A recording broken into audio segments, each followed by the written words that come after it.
We continue now at the top of Daf Kufnun Zayin Amud Aleph Masechet Shabbos. This is Shabbos Daf 157a.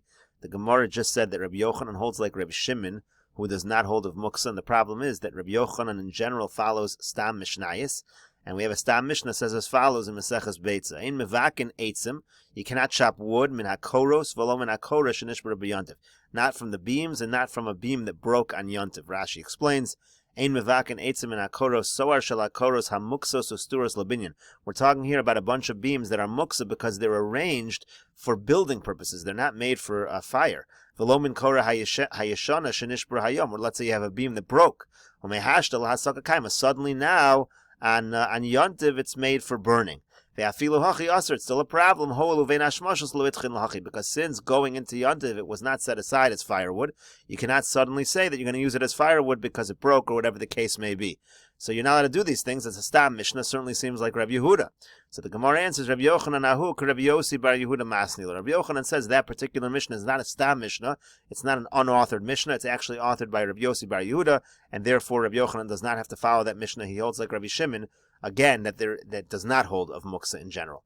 Tashma bring another proof, Maschilin ba'aremas hatevin avalo be'etzim sheba Muksa. Rashi says here, Maschilin lohasik ba'aremas hatevin. You have a pile of straw, you can use that for fire.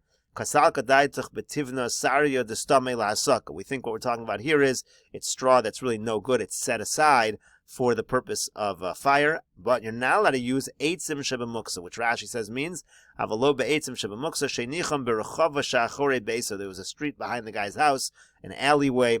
V'hiktzam limos hastav. He set them aside for the winter months. Muksa rachva shachore batam shiksa achore beisa lahachmas sham davar. So basically, it's an area you store things. You're going to put, it's almost like a storehouse.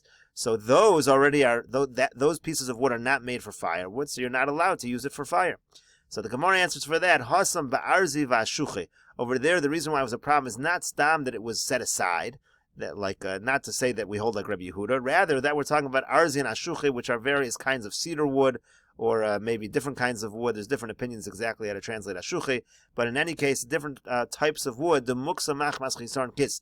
They're expensive types of wood, so they're muksa due to chisarn kis. People are concerned that they're going to break, they're valuable. In those cases, afilu Rabbi Shimon moda. Even Rabbi Shimon admits in those cases, so when we're talking about muksa machmas chisarn kis, in this particular Mishnah, even Rabbi Shimon would agree. It's not a Stam Mishnah that follows Rabbi Yehuda. Rashi here says, "Ba'arzi v'ashuchi erez zocher v'erez nekeva." Rashi translated as the male cedar and the female cedar. She'omdin lebinyan. Again, those are designated for binyan purposes, and as the Gemara says, they're valuable. Therefore, they're muksa machmas chisarn kis. Again, just to see a different opinion here, the Meseches Hashas says perish atze arazim uberoshim aruch. The aruch says it's cedar wood and it's cypress wood. So different opinions exactly what these kinds of wood are. And the Gemara brings another Stam Mishnah that seems to be like Rabbi Yehuda. Tashma bring a proof. Ein mashkin v'shochden es hamidbarios. You can't give to drink and you can't slaughter the midbarios. These are the wild animals.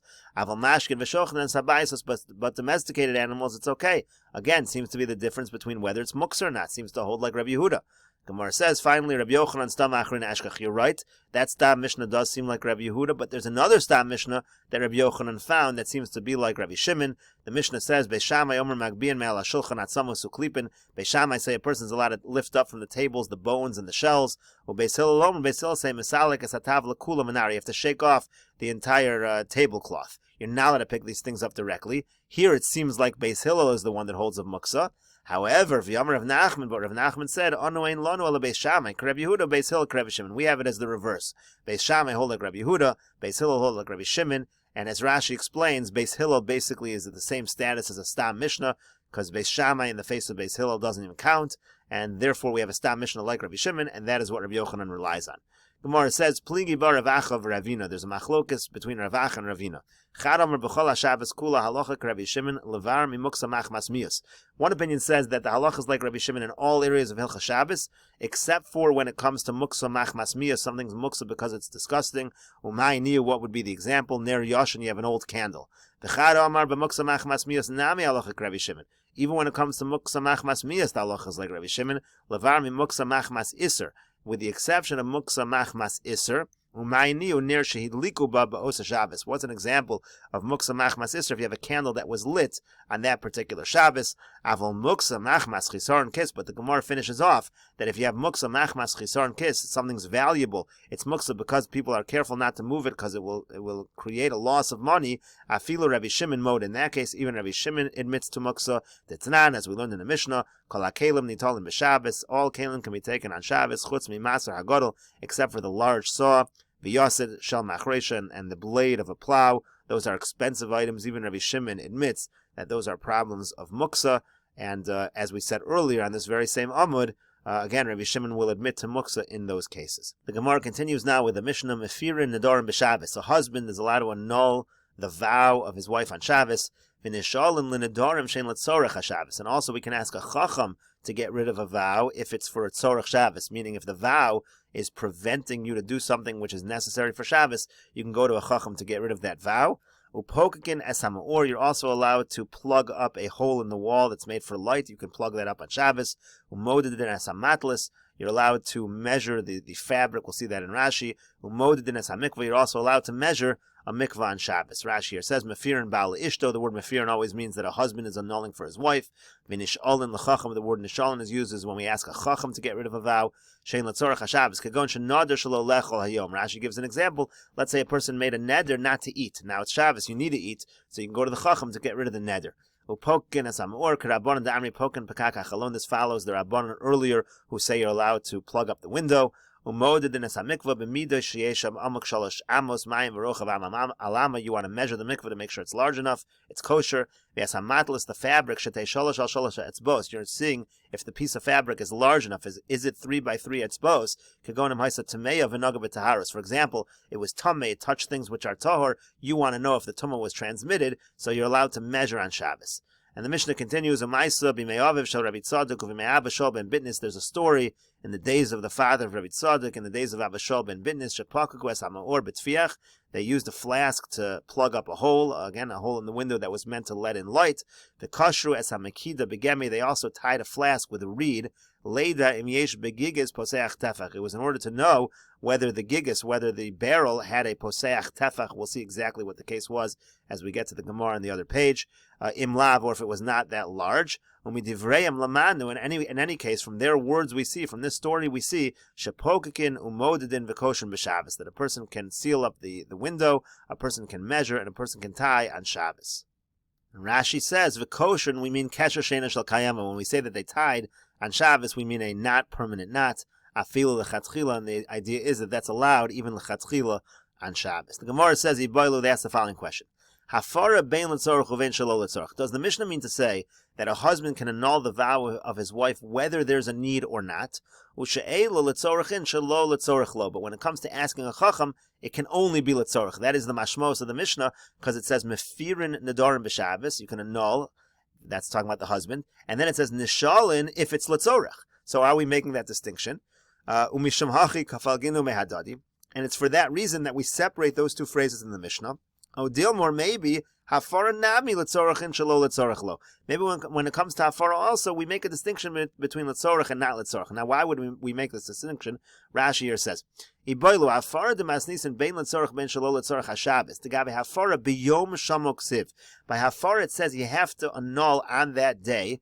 The idea is that if you don't do it right now, if the husband doesn't annul the vow right now, it will never be done. It won't be annulled. So it doesn't matter whether there's a tzorach HaShabbos. That's a tzorach on this Shabbos or not. That's why the Gemara says it's possible that hafar is allowed even shalol l'tzorach. But when it comes to asking a chacham, it's only allowed on Shabbos l'tzorach. You can always ask tomorrow. That's why they're separated as different phrases in the Mishnah. It doesn't say mefirin and nisholin if it's l'tzorach. Because the word l'tzorach is only going on she'ela. It's only going on the case of asking the chacham. That's the Gemara's question in terms of how exactly to read the Mishnah. The Gemara says again, Odilma hafar nami l'tzorach and shelo l'tzorach lo. When it comes to hafar, it's only l'tzorach. V'had kapalig l'hume adadi. And why are we separating them? Mishum de hafara ein tzorach bezdin or shelo tzricha bezdin. Because simply they're different cases. By hafara, you don't need to go to bezdin. The husband is annulling. And by she'ela, you're going to a chacham. You're going to bezdin. So since you're going to a chacham, it's a different case. So we separate them. But there's no meaning in terms of the separation, in terms of the halach of l'tzorach. So that's the question over here again. is hafara allowed bein l'tzorach or bein shalol l'tzorach? Tashma, bring a proof. The Tani Zuti devei Rav Papa, because Zuti of the house of Rav Papa taught from a brisa. Mefirin nedarim b'Shabbos l'tzorach haShabbos. It says beferish. You're allowed to be made for nedarim on Shabbos if it's l'tzorach haShabbos. L'tzorach haShabbos in, shalol l'tzorach haShabbos lo. You can infer from that it's only allowed l'tzorach haShabbos. It's not allowed if it's not for the need of Shabbos, even though you only have one day to do it. We're only going to allow it if it's l'tzorach. Lishna Achroni, there was another version of this discussion. Ibailu, they asked as follows: L'tzorach atarvayu katani, is the word l'tzorach going on both of them? V'shalo l'tzorach lo, and shalo l'tzorach, it's never allowed. Alma hafaras nedarim me'es l'es. If that is the way if that's the way to read the Mishnah, that means you have 24 hours for hafaras nedarim. There's a question when it says that a husband is allowed to be made for the neder on that day and that day only. Does it mean that day till nightfall, or does it mean 24 hours? Now, if it's 24 hours, he can still do it after Shabbos, because 24 hours in most cases is going to extend past Shabbos. Let's say she took a neder Shabbos morning, you're going to get all the way till Sunday morning. So if it's only allowed l'tzorach, that would imply you have me'es l'es, you have 24 hours. Oh, Dilmar, maybe kikatani l'tzorach ha-she'ela hu dekatani. Maybe only when we're talking about she'ela doesn't need to be l'tzorach. Aval hafaras nedarim afilo shelo l'tzorach. When it comes to hafaras nedarim, it can be done in any case, even if there's no need at all. Alma hafaras nedarim kol hayom. According to that, it would come out that hafaras nedarim is allowed only that day, but once Shabbos is over, he will not be allowed to annul the vow of his wife, and therefore we allow it in all circumstances on Shabbos, even if there's no tzorach. Gemara says, Tashma, bring a proof to Tani Rav Zuti devei Rav Papi, that Rav Zuti of the house of Rav Papi taught, Mefirin nedarim b'Shabbos l'tzorach haShabbos. You're allowed to be meifir if it's l'tzorach. L'tzorach haShabbos in, shalol l'tzorach haShabbos lo. It's only allowed l'tzorach. It's not allowed if there's no tzorach. Alma hafaras nedarim me'es leis. You see that hafaras nedarim is 24 hours. We're not going to be so lenient because you do have passed beyond Shabbos. You do have passed Shabbos to annul the vow. Amar Rav Ashi says, what are you talking about? Didn't we learn in the Mishnah? Hafaras nedarim kol hayom, that the hafaras nedarim is all day. V'yesh b'davar lahakol hachmir. Sometimes you have a leniency, sometimes it's strict. What that means, Rashi says, sometimes you have a lot of time, sometimes you have very little time. Ketzad, how does this work? Nadra leile Shabbos, mefer leile Shabbos, v'yom Shabbos, ad shetechshach. If a neder was taken on Friday night, you have all the way until the next day, until it becomes dark, until Shabbos is over. But nadrim chashecha, but if she takes a neder right before Shabbos is about to end, mefer ad shelo techshach, you got to do it before darkness. Shim lo hafer misha chashech and yochel hafer, because you only have till the end of the day, and that's it. So this Mishnah clearly says that you don't have 24 hours. You have until the end of the day. Gemara says, you're right, tonight it's actually machlokas tanoim. The Tanya will learn in the Brisa, hafaras nedarim kol hayom. According to the Tanakama, hafaras nedarim is all day. Rabbi Yossi bar Yehuda, Rabbi Elazar, Rabbi Shimon, Amru meis leis. But Rabbi Yossi bar Yehuda and Rabbi Elazar, Rabbi Shimon say you have 24 hours, so it ends up being a machlokas tanoim on this issue.